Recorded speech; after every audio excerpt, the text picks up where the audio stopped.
Olá, pessoal, boa tarde. Vamos dar início a mais um call mensal do OCAN. Obrigada a todos pela participação. Como sempre fazemos, o Paulo Val, nosso economista-chefe, vai começar o call falando do cenário macro, tanto aqui quanto lá fora. Depois o Petrônio Cansado vai falar um pouco do mercado de crédito privado. E relembrando, né, a gente está com dois fundos, o D1 e o D30, já em algumas plataformas, o primeiro já completando 12 meses, o segundo com 6 meses. Posteriormente, o Pedro Drê vai falar do mercado de juros, Fernando Chibante depois vai falar do mercado de moedas e o Duda encerra o call falando de equities. Nesse meio tempo, a gente vai abrir para perguntas e respostas e ao longo do call a gente vai respondendo. Paulo, por favor, pode começar. Boa tarde a todos. Começando o call pela parte externa, a gente tem na verdade, em grande medida, uma continuidade do cenário que já vinha sendo delineado, onde nós temos a economia americana numa dinâmica diferente dos principais blocos globais, né? A gente tem nos Estados Unidos uma economia que continua crescendo, continua surpreendendo positivamente no lado da atividade econômica, e com crescimento não só maior, mas também mais espalhado. E, ao mesmo tempo, a gente vai tendo um cenário de desaceleração da inflação, inclusive na última divulgação, com núcleos mais baixos. Então, acontece uma dinâmica que não é o mais comum, mas um cenário bem positivo, que pode, inclusive, sinalizar um soft landing. A gente ainda depende da materialização dos novos dados, da sequência ainda de informações nos próximos meses, mas até aqui a gente tem visto um cenário de desinflação relativamente benigno no que tange a economia americana. Na outra direção, nós temos os dois outros grandes players que tem uma importância global muito grande, que primeiro é a Europa, que continua com dados de atividade mais fracos, né? E aí chama atenção principalmente a Alemanha, que tem surpreendido para baixo, e na outra ponta, a China também, que tem uma moderação de crescimento, tanto na parte do setor imobiliário quanto na economia de forma geral. E no caso específico da China, a gente lembra que, ao contrário do resto do mundo, o problema da China é um problema de inflação baixa, né? Então, assim, isso, inclusive, demanda mais estímulos da autoridade monetária, na verdade, do próprio governo, para tentar justamente se contrapor a isso e tentar estimular o crescimento, ao mesmo tempo em que o risco de uma desinflação muito forte ali deveria ser dissipado, né? Então, realmente, a China, nesse caso, ocupa uma posição bastante particular no cenário de atividade e inflação globais. Da parte externa, eu acho que ainda vale a pena destacar a atuação do Chile, aqui na América Latina, que começou um ciclo de afrouxamento monetário. O Chile levou a taxa de juros para um patamar bastante alto se a gente se compara ao seu histórico, né? Acho que o Chile sempre foi um país com taxas mais moderadas quando a gente olha o histórico, e nesse ciclo especificamente a elevação da inflação demandou uma atuação muito forte da política monetária, que agora começa a ser revertido e, de certa forma, inicia um ciclo de flexibilização que deve ser seguido por outros países, em particular o Brasil, né? A gente tem a reunião do Copom, que já começou hoje, continua amanhã. Amanhã é decidida a taxa de juros, e pela sinalização que o BC tinha dado na última reunião, as variáveis, a evolução das variáveis desde a última reunião tornam esse corte o cenário mais provável mesmo, né? A discussão que a gente tem hoje se seria 25 ou 50, esse início do ciclo. A gente teve, desde a última reunião, uma melhora das expectativas, que era uma coisa que preocupava o BC, o patamar que as expectativas de inflação do mercado estavam. Eles essa inflação foi reduzida de 3,80 para 3,50, se a gente olha os horizontes mais longos, 2025 e 2026. A gente teve a divulgação recente de um IPCA melhor também, com núcleos mostrando sinais um pouco melhores. É lógico que é um dado só, mas que ele se insere numa dinâmica de evolução que o BC demandava, né? E considerando o que ele tinha comunicado com a própria evolução dos dados, é bastante possível que ele comece esse corte por 0,50 mesmo, que deveria ser pelo menos a ideia de um benchmark inicial ali do processo de flexibilização, né? Ele pode, inclusive, acelerar em algum momento, mas os 50 ali parece um ritmo que ele conseguiria manter depois de iniciado esse ciclo. De novo, com essa possibilidade de aceleração, dependendo dos dados, dependendo do tamanho do orçamento que ele vai avaliar ao longo do processo de flexibilização. Acho que tem uma questão adicional nessa reunião específica do Banco Central, que foi a entrada de 2 diretores novos, o Galípolo e o Ailton. E, especificamente, o Galípolo é uma pessoa importante porque ela é muito cotada para ser o novo presidente do Banco Central. Então, nesse sentido, a comunicação ela pode ser bastante interessante, ela pode acrescentar justamente por trazer um ponto de vista potencialmente diferente e algum ajuste na comunicação. Na sabatina do Galípolo, ele, inclusive, falou da necessidade de aprimoramento da comunicação. Então, acho que é uma coisa para a gente também dedicar uma atenção especial aí no final do dia da quarta-feira. Bom, para fechar, eu comentaria também da parte fiscal, porque eu acho que aí, julho, a gente teve a aprovação de algumas questões, a gente teve a aprovação da reforma tributária do IVA na Câmara, a gente teve o andamento também do marco fiscal, e eu acho que essas questões elas vão ter uma evolução agora no mês de agosto, para a gente ficar de olho também. O arcabouço fiscal ele está basicamente definido, acho que agora a discussão na Câmara é basicamente aceitar ou não as mudanças feitas pelo Senado. A gente vai ter alguma evolução da reforma tributária, não dá para imaginar que ela seja finalizada em agosto, provavelmente isso ainda vai demorar alguns meses, mas a gente deve ter alguma evolução. E também a divulgação do orçamento, que deve ser enviado até o final agora do mês de agosto. Então, acho que esses seriam os grandes eventos ali para a gente também mapear nessa parte fiscal e avaliar ali o impacto disso em cima do cenário prospectivo. Bom, com isso, eu fecho aqui a parte do cenário macro e eu passo para o Petrônio para falar da parte de crédito. Obrigado, Paulo. Bem, boa tarde a todos. Obrigado aí pela presença aqui no nosso call. Vamos falar um pouquinho aqui do cenário para a parte de crédito, como é que a gente foi no mês passado. E eu acho que a gente viu o reflexo um pouco do que o Paulo comentou. Então, de um lado, você teve boas notícias aí de Estados Unidos, Chile iniciando corte de juros, uma perspectiva de queda de juros aqui no Brasil. Então, isso torna um cenário mais benigno e o esperado é que você tenha, de forma geral, para ativos de risco, um bom comportamento. E a gente vê isso no mercado de crédito. Você não pega isso olhando para o IDDI, né? O IDDI ficou meio de lado no mês, mas se você pegar a maior parte das emissões e principalmente os papéis mais high grade, eles tiveram um fechamento relativamente forte. O que aconteceu é que algum papel ou outro, em muitos casos mais pontuais, tiveram aberturas muito por estarem fora de preço antes, né? Então, isso eu acho que é um movimento mais particular e que, de alguma forma, mascara a melhora do mercado que a gente viu no dia a dia aqui como um todo. E eu acho que isso se reflete basicamente no desempenho dos fundos. Os fundos, eu acho que da indústria como um todo, foram relativamente bem. Aqui também, eu acho que a gente acabou indo bem.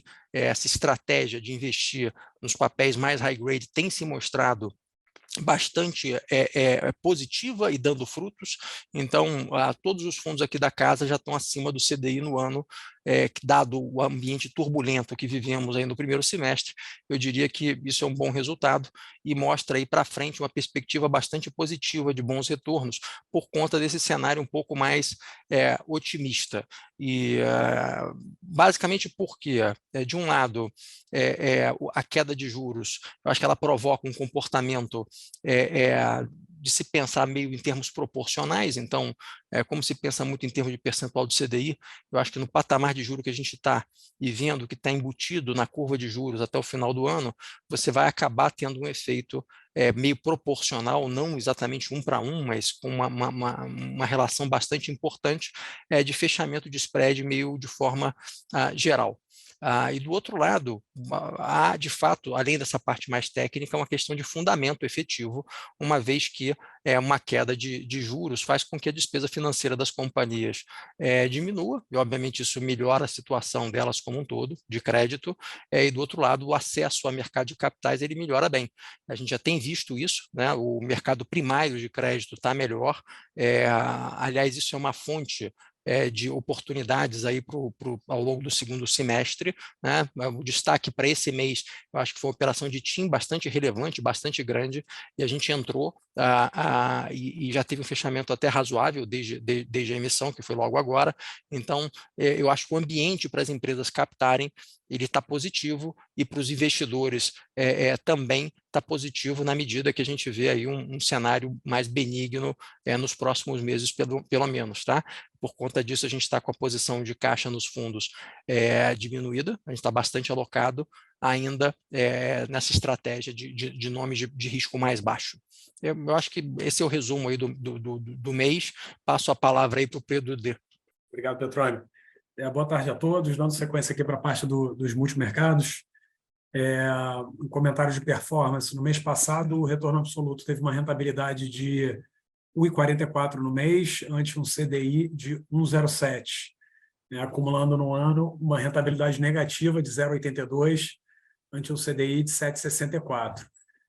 De contribuição positiva, a gente teve a parte macro, né? A área macro gerou um alfa de 66 bases no fundo e uma contribuição neutra, marginalmente negativa, da parte de equities, com aproximadamente 3 bases negativos. Aqui na parte positiva, o que funcionou aqui na nossa estratégia foram as posições em juros, principalmente, tanto aqui no Brasil, as teses de inclinação de curva que a gente já comentou no mês passado, quanto as posições em Chile, que a gente até comentou no call anterior que tinha zerado, mas voltamos aqui a carregar posições tanto aplicadas quanto de inclinação de curva que tiveram uma performance positiva no mês de julho. Tá?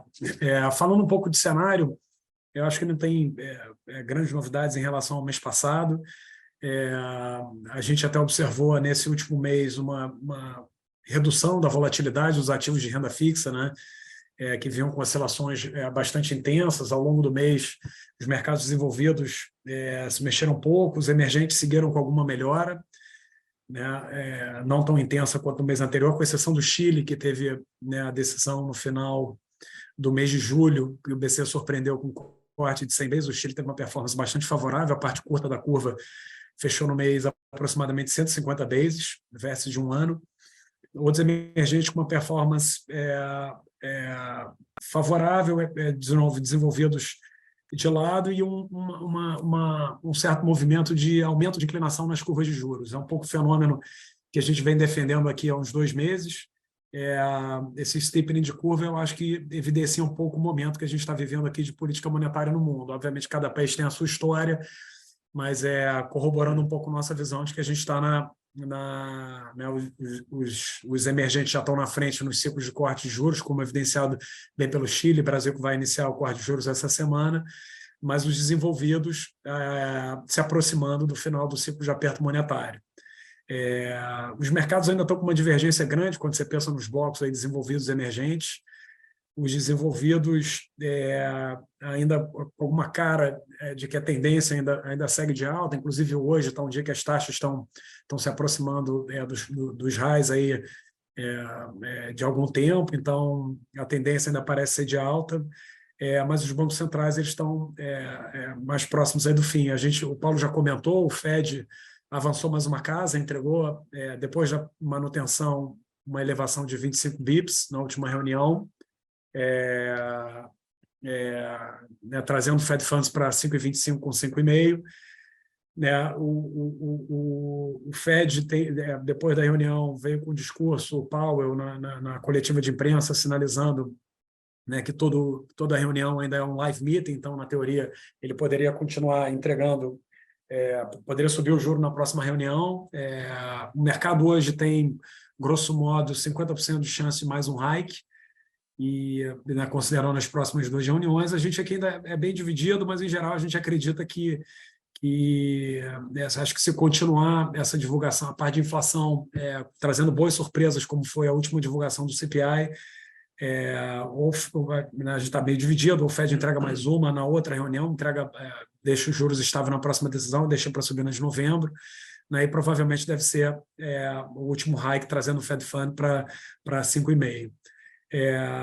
Então, acho que a gente está próximo do ciclo de aperto monetário nos Estados Unidos, um ciclo que acabou surpreendendo bastante. Inclusive, a atividade econômica, como o Paulo já falou aqui nos Estados Unidos, está bastante resiliente. Acho que surpreende muito a maneira como o mercado de trabalho está apertado, e os Estados Unidos, inclusive, se destacando em relação a outros desenvolvidos. Né? A Europa, que já mostra alguma desaceleração nessa parte de manufaturas, atividade industrial. Estados Unidos continua muito bem. Né? E falando do Banco Central Europeu também, que entregou mais uma elevação de 25 bips na última reunião, mas com uma sinalização de que talvez a gente tenha, né, uma pausa na próxima reunião. O mercado, assim como os Estados Unidos, tem, grosso modo, mais 50% de chance, mais um hike na taxa do ECB. Então, a gente está aqui caminhando para perto do fim do ciclo de aperto monetário na zona do euro também. Eu acho que destaque no mês também o Japão, né, que finalmente fez algum movimento, mesmo que tímido, na direção da redução desse estímulo extraordinário que ainda passa na economia japonesa. A gente teve, né, a divulgação, a parte da inflação veio acima do que o mercado esperava. Acho que isso trigou finalmente essa reação do BOJ, que fez um ajuste pequeno naquele controle de curva que ele implementa há bastante tempo. Né, os 0,50 não é mais o teto da taxa de 10 anos, agora ele vai mirar uma taxa ao redor de 0,50, colocou o limite como 1%, o mercado reagiu. Hoje essa taxa está um pouco acima de 0,60, então houve uma pequena abertura na taxa de Japão. Tá? No cenário internacional, a nossa visão aqui continua parecida, a gente continua com viés de perseguir posições aplicadas em juros, apesar de, como eu falei aqui, a tendência ainda parece ser de alta. Quando você olha a dinâmica das taxas G6, a gente acredita que esse segundo semestre, né, você tem uma dinâmica inflacionária que é mais favorável, né, com o mercado absorvendo um pouco esse choque de oferta favorável que está tendo no mundo todo. Então, você tem uma janela mais favorável da inflação, e a despeito dessa resiliência da atividade econômica nos Estados Unidos, você tem um quadro de desaceleração de atividade econômica geral, que a gente acredita que tende a beneficiar, né, esse mercado de juros, e você carregar tanto posições aplicadas quanto posições que refletem o início de uma retirada do aperto monetário, ou seja, esses steepenings de curva que a gente já vem falando aqui há algum tempo. A gente não tem posições relevantes ainda, porque a dinâmica do mercado ainda está muito pressionada. Você vê em dias como hoje, ainda números fortes dos Estados Unidos, as taxas fazendo um movimento de abertura, se aproximando dos reais. A gente está aqui taticamente, né, buscando posições ainda, de novo, tentativamente, tentando capturar um pouco essa visão de que a inflação mais baixa vai, em algum momento, trigar um movimento mais forte de fechamento de taxa também nesse bloco dos desenvolvidos. A posição maior aqui continua nos emergentes, que está com uma história mais positiva do que os desenvolvidos, mais avançada no sentido da direção dos cortes de juros. Acho que o Paulo já colocou bem, sintetizado pelo Banco Central do Chile, que surpreendeu com o corte de 100 bases. A gente estava com uma aposta nessa direção, a gente acreditava que o Banco Central do Chile poderia surpreender, então capturamos bem esse movimento, contribuir positivamente para a rentabilidade dos multimercados no mês. A gente continua animado, acho que é a nossa maior posição aqui fora de Brasil. A gente gosta tanto da parte curta da curva quanto desse jogo de inclinação, que ainda tem muito para andar, a despeito desse movimento forte que o Banco Central entregou. Você ainda tem inclinações na curva do Chile negativas, então a gente acredita que conforme o cenário for evoluindo, o tempo for passando, essas inclinações vão andar favoravelmente. Tá? E aí, mudando para o Brasil, um grande evento, sem dúvida nenhuma, o Copom essa semana. A gente, como falou no call passado, acredita numa chance de 50 bases. Eu acho que o que vai chamar a atenção vai ser muito isso que o Paulo já falou, que a gente aprender um pouco mais sobre quem é o Galípolo, que tem chance de ser o próximo presidente do Banco Central. Eu acho que o placar também vai trazer uma informação importante. Acho que se for consenso nos 50, com uma mensagem relativamente conservadora, acho que pode ser o outcome que vai mais beneficiar o Banco Central. Acho que tem espaço para o Banco Central cortar, né, nesse ritmo agora. Acho que o mercado não vai criticar, não vai parecer nenhuma decisão que está sofrendo influência política. Né? A gente teve uma melhora muito forte da inflação, né? A gente comentou aqui das nossas revisões, estamos com o IPCA abaixo de 5 para esse ano. Né? As expectativas, apesar de não terem mexido muito nesse mês, né, fizeram um movimento forte de queda, né? O Fox continua melhorando, então acho que tem espaço para o Banco Central entregar esse score de 50. A gente continua animado aqui com as posições de Brasil, né? Mas o maior risco que a gente tem aqui são nessas inclinações, esse jogo de curva em que a gente acredita que essas inclinações vão se elevar conforme o Banco Central inicia o ciclo de corte de juros.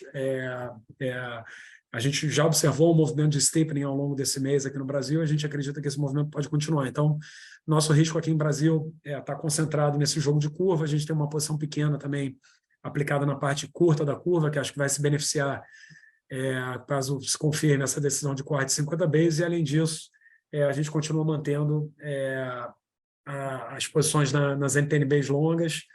Eu acho que vão operar bem nesse cenário mais favorável de Brasil que a gente tem visto, né?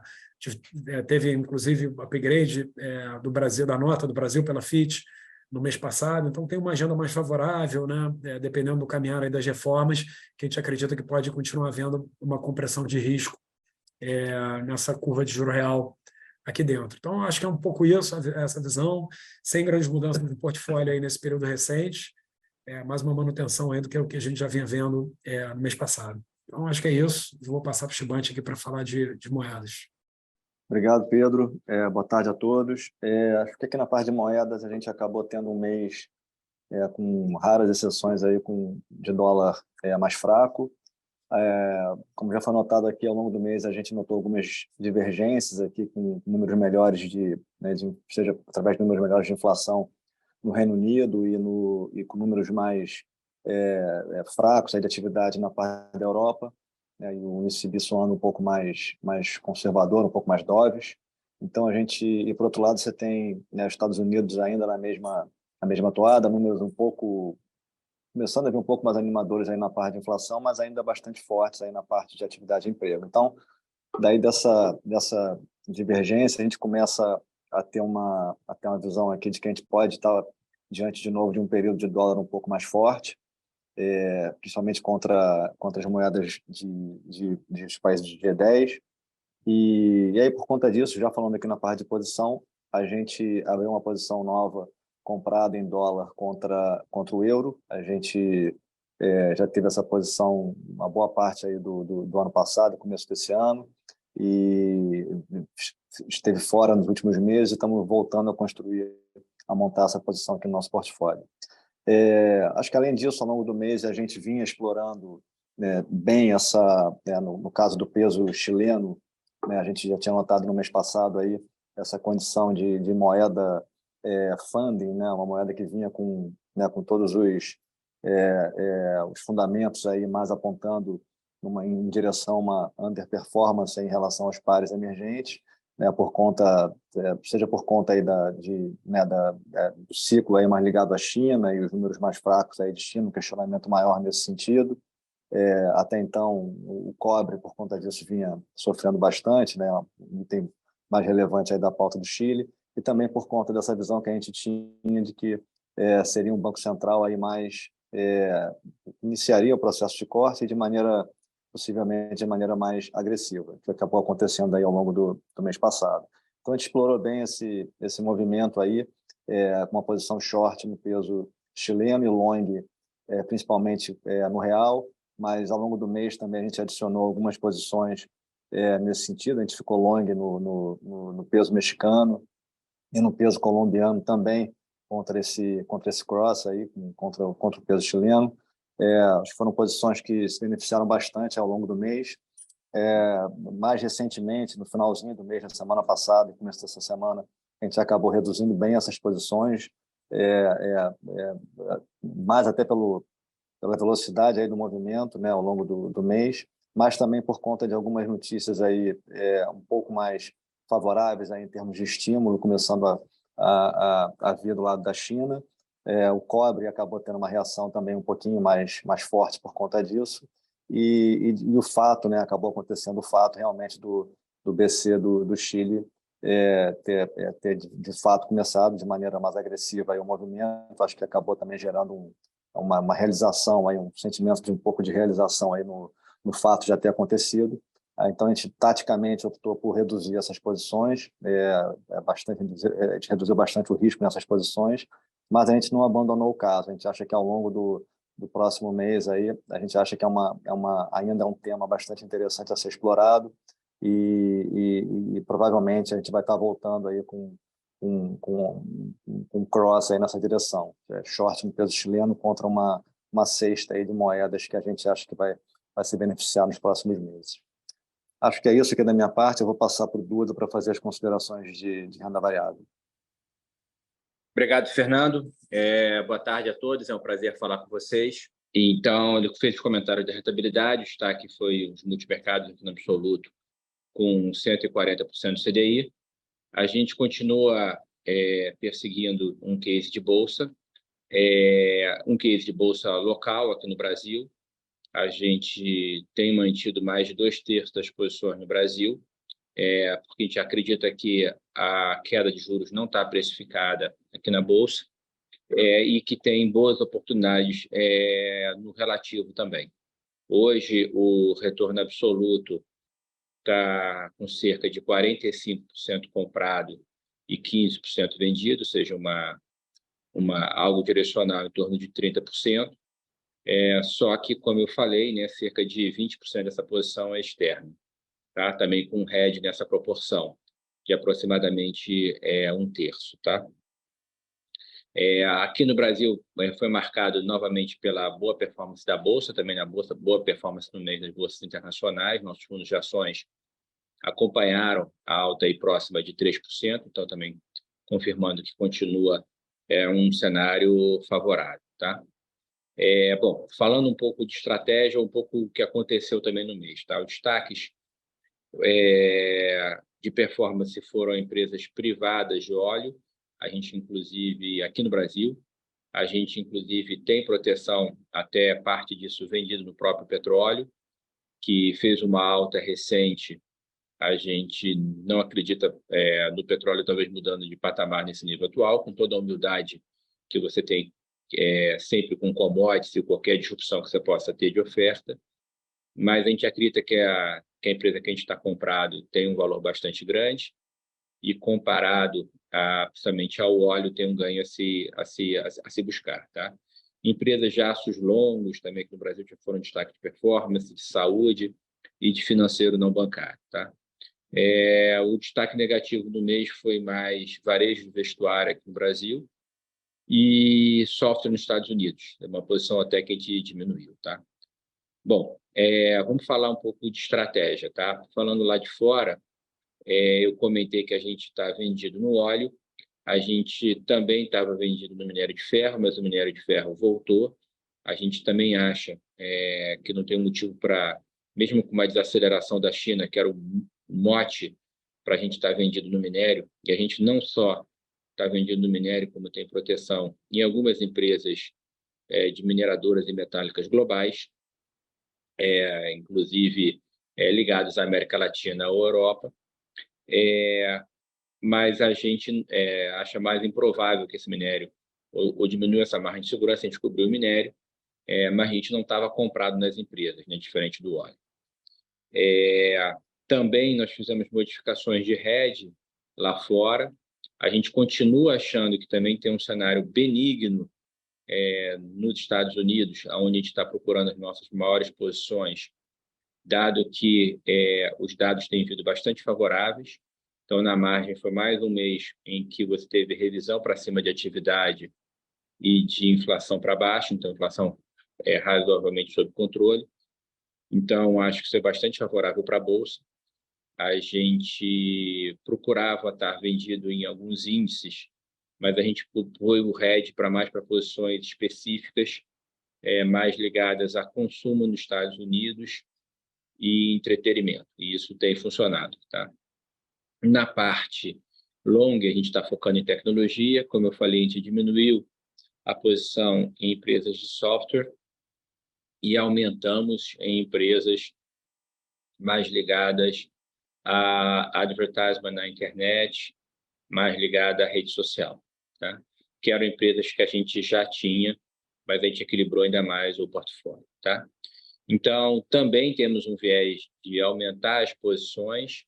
Eu acho também a gestão ativa e a capacidade de gerar alfa lá fora também acho que vai ser determinante, mas possivelmente até aumentando essa exposição bruta total.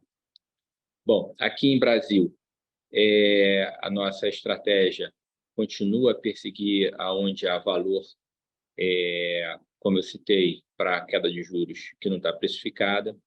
Eu acho que há que se observar que a Bolsa Brasileira tem um possível aumento de imposto, então você tem que também ser algo seletivo, e isso está, em parte, já precificado nos ativos, que é uma possibilidade de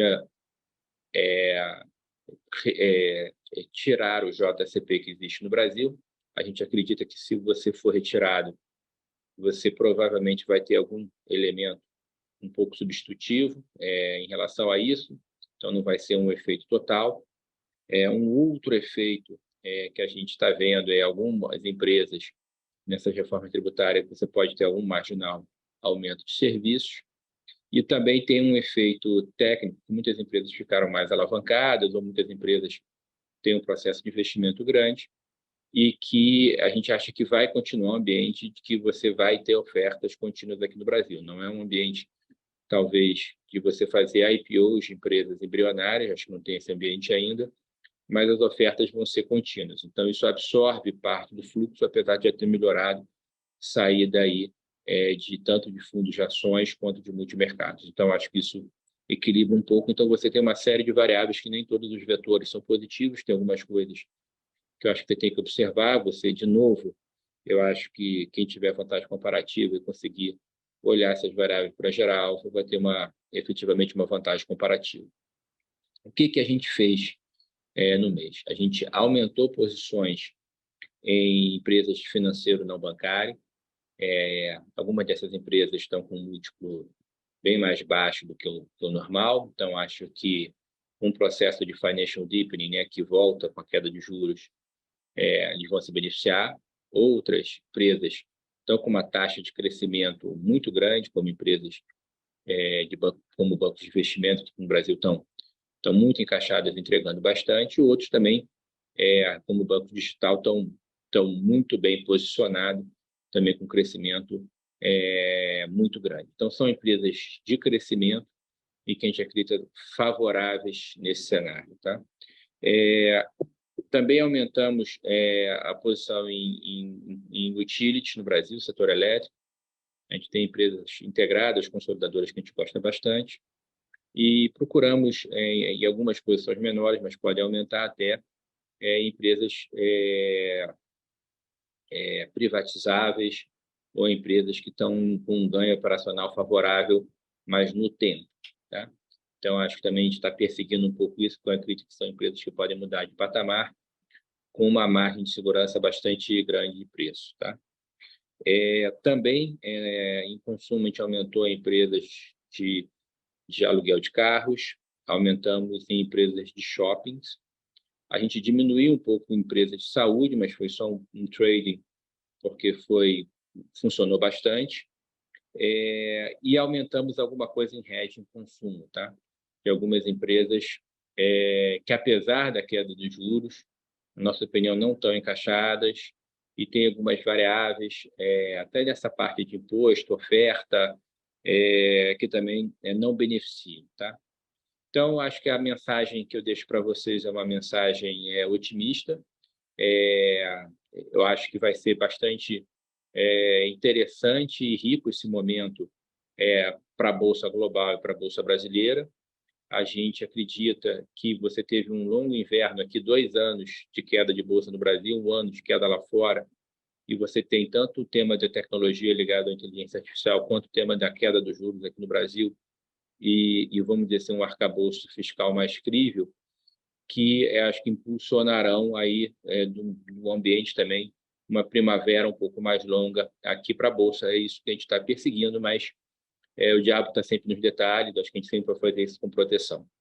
Acho que basicamente seria esses os pontos. Eu passo aí para a Isabel, para ela colocar se tem alguma pergunta. Tudo, a gente já respondeu a todas as perguntas. A gente pode passar para as considerações finais, por favor. Tá. Então, da nossa parte aqui, eu queria agradecer a confiança, a audiência de todos, agradecer os colegas aí que palestraram e que cada vez mais a gente está encaixado. Reforço aí também o tema que cada vez está mais forte nosso na parte de crédito privado, com todos os nossos fundos acima de CDI, apesar da crise de crédito que a gente teve, sem drawdown. Então, acho que a nossa seleção de ativos e gestão de risco está bastante forte, então também chama atenção aí na parte de crédito. Muito obrigado e boa tarde. Obrigado a todos, boa tarde, bom mês. Boa tarde, pessoal. Obrigada. Obrigado a todos.